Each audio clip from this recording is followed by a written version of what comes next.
नमस्कार दोस्तों। आज हम लोग देखने वाले हैं पार्किंसन डिसीज के बारे में।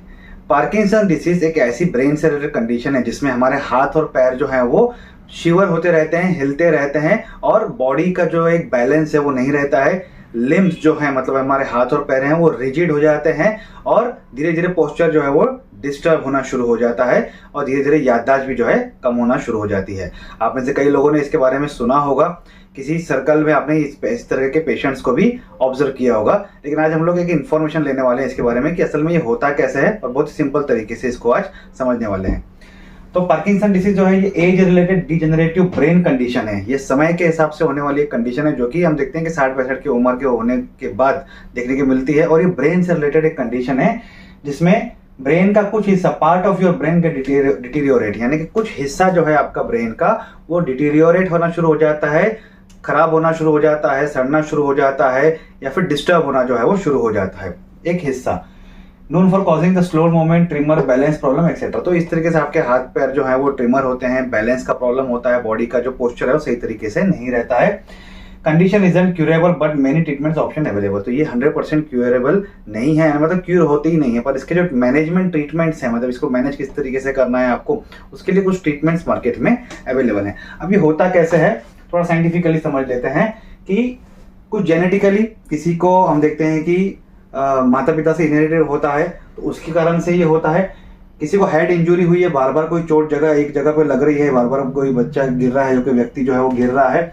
मेडिकेशंस, किसी तरीके की आपको सेहत की तकलीफ है जिसकी वजह से आप कोई दवाइयां ले रहे हैं या फिर आपको कुछ ब्रेन की कोई बीमारी है दूसरी कोई, उसकी वजह से आप कोई दवाइयां ले रहे हैं, तो वो दवाइयों का जो नुकसान होता है उसकी वजह से भी ये जो ब्रेन का हिस्सा है वो थोड़ा डिस्टर्ब होना, डिटीरियोरेट होना शुरू हो जाता है। होता क्या है कि हमारे शरीर में एक डोपामाइन नाम का न्यूरोट्रांसमीटर रहता है जिसे हार्मोन्स भी हम लोग कहते हैं।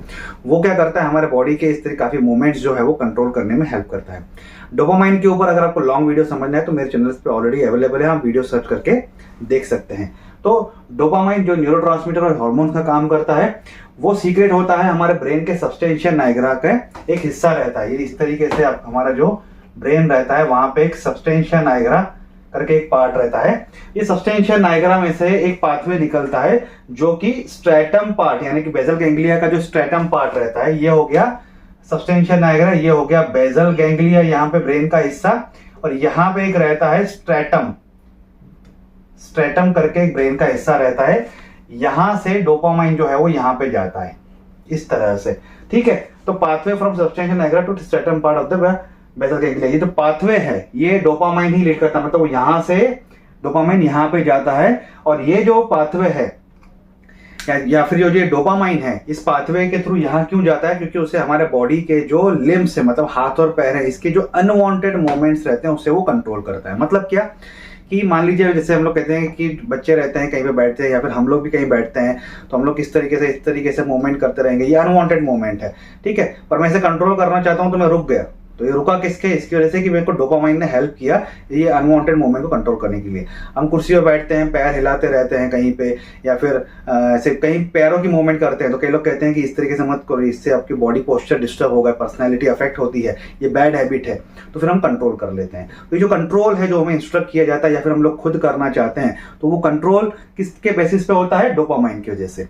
अगर डोपामाइन ही रिलीज ना हो तो फिर क्या होगा, ये इस तरीके से शिवर होगी, मतलब जो चीज हमारे बॉडी की अनवांटेड मूवमेंट को कंट्रोल कर रही है वो अगर अवेलेबल ही नहीं रहेंगी तो ये अनवांटेड मूवमेंट होती रहेगी। और इसे ही हम कहते हैं कि डोपामाइन की वजह से या फिर जो डिसीज हो जाए उसे पार्किंसन डिसीज कहते हैं। सिंपल मैंने आपको ये बताया।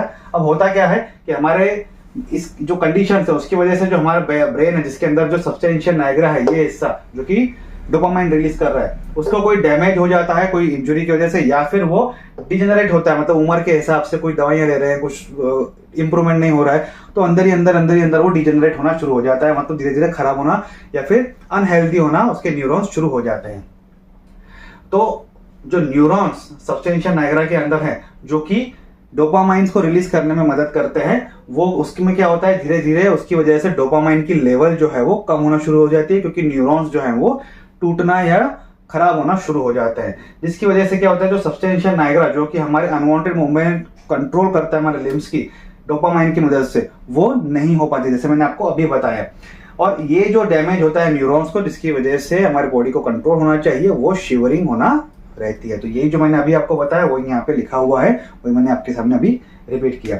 अब इससे होता क्या है कि मेमोरी लॉस होना शुरू हो जाती है, उनको होश ही नहीं रहता है कि उन व्यक्तियों को कॉन्स्टिपेशन होना शुरू हो जाता है, स्लो मूवमेंट, अपनी बॉडी जो है वो धीरे धीरे स्लोली काम करती है, क्योंकि लिम्ब जो है रिजिड हो जाते हैं। आपने देखा होगा कि उन पेशेंट्स को काफी अगर तकलीफ बढ़ जाती है तो उनको उठाने के लिए 2 लोग लगते हैं, बाथरूम लेके जाने के लिए 1 व्यक्ति लगता है, उनको उठाना चलाना, उनके पैर चलते नहीं है, उनके पैर को ऐसे धक्का देना पड़ता है, तब जाके 1 पैर आगे लेते हैं वो। तो इस तरीके की कंडीशन काफी ज्यादा होती है। स्टटरिंग स्पीकिंग यानी कि हकला के बात करते हैं, क्योंकि मसल्स कोऑर्डिनेशन जो है वो डिस्टर्ब हो जाता है, बात नहीं कर पाते हैं, तो इस तरह की कंडीशन उसमें होती है। अब लेवी बॉडी क्या होती है? देखिए, इस पे अभी रिसर्च नहीं हुआ है कि न्यूरॉन्स को असल में डिजेनरेट होते कैसे। मान लो किसी को कोई चोट नहीं है, कोई जेनेटिकल प्रॉब्लम नहीं है, कोई तकलीफ नहीं है, पर फिर भी वो डिजेनरेट हो रहा है, तो कैसे हो रहा है? तो उस पर रिसर्च चालू है, ताकि उस पर अगर रिसर्च पता चलेगी तो ही पता चल पाएगा कि ये क्योर इसको कर पाते हैं या नहीं। पर जब न्यूरॉन डिजेनरेट होता है तो कुछ ना कुछ तो बनता है। जैसे हमारे इंसान की अगर शरीर खराब छोड़ देते हैं, हम लोग श्वास छोड़ देते हैं, तो हम डेड बॉडी कहलाते हैं।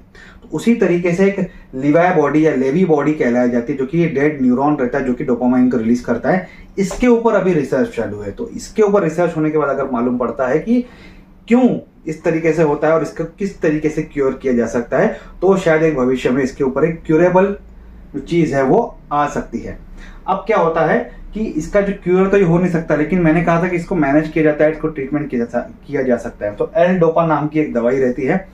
एल डोपा नाम की दवाई जो है ये ब्लड ब्रेन बैरियर को पास करके हमारे ब्रेन में जाती है, वहां पे जाकर डोपामाइन में कन्वर्ट हो जाती है, जिसके थ्रू ये जो असर है जो डोपामाइन का, जो हमारे अनवांटेड मूवमेंट को कंट्रोल करता है, ये कुछ समय के लिए कंट्रोल में की जा सकती है दवाइयों की मदद से, जब तक उसका असर है।